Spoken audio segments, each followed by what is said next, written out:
हमें ये गलत पढ़ाया गया है कि इंसाफ होना चाहिए। इस्लाम हमें इंसाफ का नहीं बल्कि अदल का हुक्म देता है। इंसाफ दरअसल एक मुहज़्ज़ब शक्ल में जुल्म है।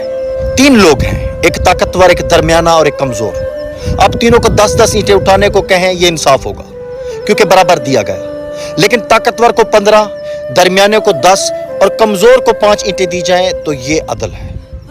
हर एक को उसकी ताकत के मुताबिक जिम्मेदारी मिली। 3 तलबा हैं, एक अंधा, एक ज़हीन और एक जिस्मानी माजूर। अगर अब तीनों को एक जैसे सवालात वाला पर्चा दें तो ये इंसाफ तो है, लेकिन दरअसल ये जुल्म है क्योंकि सबकी सलाहियतें बराबर नहीं।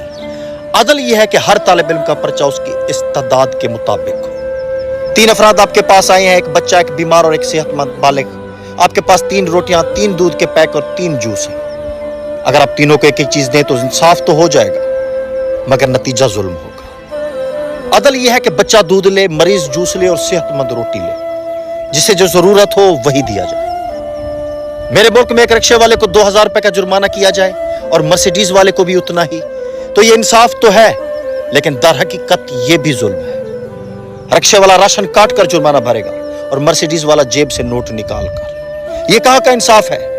यहां अदल होता तो जुर्माना आमदनी के मुताबिक होता। फिनलैंड में वाकई ऐसा होता है, जुर्माने आमदनी के हिसाब से दिए जाते हैं। एक अमीर आदमी अगर तेज रफ्तारी करे तो लाखों रुपए जुर्माना होता है और एक मजदूर वही कानून तोड़े तो चंद यूरो का चालान। यही अदल है, सब पर कानून एक हो मगर जजा और सजा उनकी हैसियत के मुताबिक हो। हम सबको एक जैसा पर्चा देते हैं, एक जैसा कानून, एक जैसा जुर्माना, और फिर हैरान होते हैं कि यह मुआशरा जालिम क्यों बन गया। याद रखिए, बराबरी जरूरी नहीं, जरूरत के मुताबिक देना जरूरी है, और यही अदल है।